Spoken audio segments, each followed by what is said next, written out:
So, hey guys, Chauzu here. Super late, but we're going to take a look at the level limit break buffs for June. We're almost getting the July level limit break, so need to get this out of the way because I've done these every month since release and I enjoy doing them. So yeah, let's do it. These months were very interesting too. Especially the fact that we got the first raid level limit break buff in Mihawk.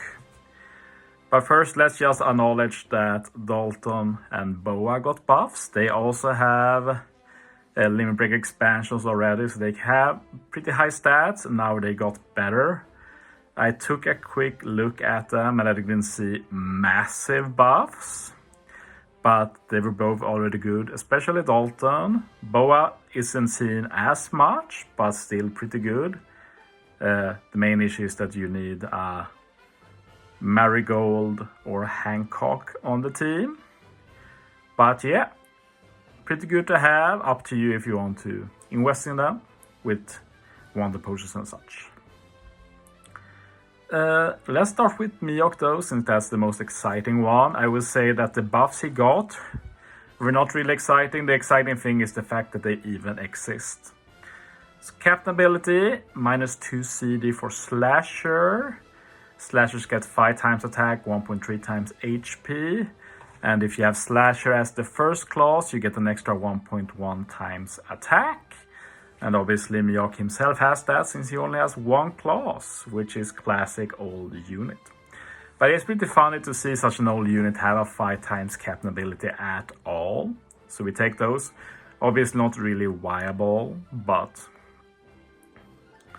special, 30% HP cut, remove death up by 6 turns. Dex type slashers get 2.75 times attack. And in general, slashers get 2.5 times attack. And I think they've designed this Mihawk to be able to be used as captain together with the 5+ Paraking Adventures Mihawk we just got, since both have similar captains. This Mihawk removes death up. The PKA Mihawk removes damage reduction. This Mihawk does attack boost. The other one does ore boost. So definitely do at least one team using them as captains together. So yeah, should happen sometime this week.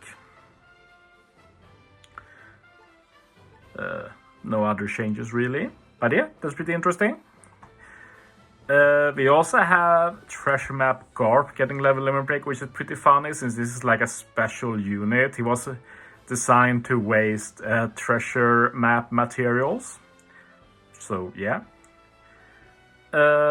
This Garp is a captain swapper, so we can start with the special first. And yeah, it says 28 turns, it's not accurate, but still the level 2 special is like 16 CD, so pretty hard to get. So the level 1 special, you do some damage, you do CD by 1 turn for fighter power as free spirit, as long as the captain is the correct class. You reduce barrier and nullify damage by 2 turns, which is pretty cool since this is lower CD, so can be used. And you also swap Garp into captain for 1 turn, which is a shame since 1 turn gets away right away. And since Garp has got some utility as captain now, it's better to be 2 turns. You can stay captain when transitioning stages.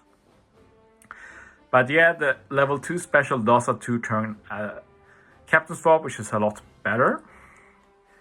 And you can also charge it over max, which is new. Does even more damage to one enemy. You reduce CD by 2 turns now. You remove barrier and nullify damage by 3 turns instead. And you also get a 3-turn chain boost plus 1.3, which is pretty good. And if you overcharge, you can even become a plus 2.5 chain boost, which is one of the strongest in the game, which is pretty interesting. And yeah, you get the 2-turn captain swap. So this is interesting. The issue, it won't really be used in normal content due to the 16 CD very steep.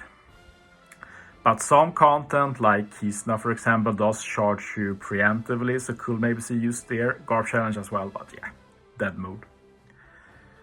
Captain ability. You get a 4.25 times attack boost, 1.2 times HP, strength, dex matching.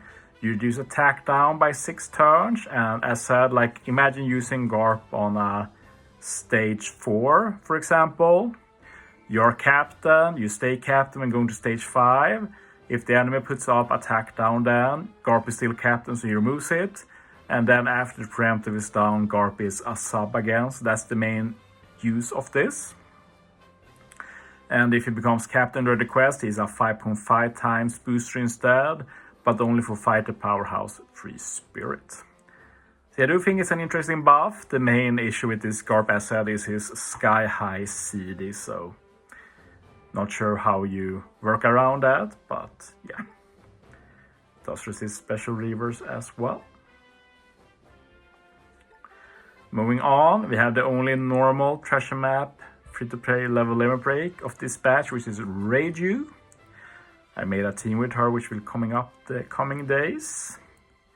And yeah, it's a pretty interesting buff.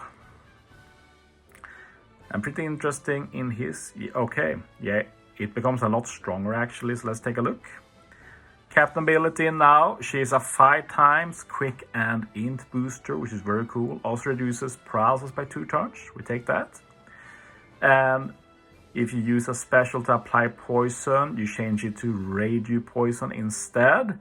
And since Reiju herself does poison, it means you can take advantage of that. And yeah, Reiju poison is a pretty interesting poison since it does an HP cut, which can be very big. And it also bypasses normal attacks only, which is near unique. It also bypasses the damage limiter, like burn and poison is one of the few things that can ignore damage limiter nowadays, so that's one potential use. Special removes poison, changes block unfavorable to matching. Reiju herself gets a tandem orb, which is new. The utility is the same as before. She poisons all enemies, becomes Reiju poison if she's captain.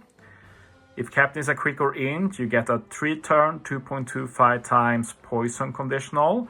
Before it was a 1.75 times, so a big improvement in damage. And if you hit 2 perfects this turn, you poison all enemies the next turn, which is nice. You can potentially get 2 turns poison conditionals. Instead, if captain is Psy or Dex, this is new. Fighter powerhouse gets a 3-turn ore boost, and that's legit good. I might actually use this radio for that. I would definitely make a video trying that out at least, so look forward to that in the future. Solid buffs overall, can't ask for more than this, to be honest. Finally, we have Zoro Sanji, the first free-to-play Kizuna unit. And yeah. Captain ability now. Oops, need to change to level 150. 4.5 times attack boost for Slasher and Fighter. An extra 1.2 times if you defeated an enemy in the previous turn. Dex quick recovery or tandem orbs matching. You get some heal at the end of the turn and you can overheal. So yeah, I'm not a special captain, but yeah, better than before at least.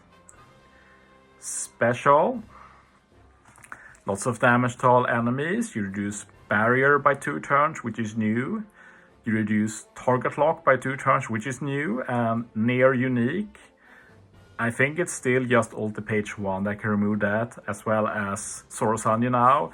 And of course units like Shirahoshi Manchuri that can remove any effect by a certain amount of turns. The attack boost is the same as before, which is disappointing. At least it should have been 3 turns. I'm sad it's not. Full HP Slash and Fighter gets a 2.75 times attack boost. If they're not full HP, you get a 2.25 times attack boost for 2 turns. They're also adding a 20% heal, which is new, and a nice bonus. So yeah, this Zoro and Sunny had no reason to be used before, but with these new additions, might see a use, especially that target lock, which can be annoying, but now we can get rid of it, so that's pretty cool. Swap is sadly unchanged, which is sad since it's a very bad swap. But yeah, that's the June level limit break. In less than a week, we'll have the July ones, and I'm going to cover that a lot earlier than I covered this. But yeah, I'm going to be trying all of these units as well. I've already tried out Zoro, Sanji and Reiju, going to make a Garp with, Mihawk with, and I do want to make another Reiju with as well, since she has a lot to showcase. So yeah, that's it for this video. Thanks for watching, guys. See you next time.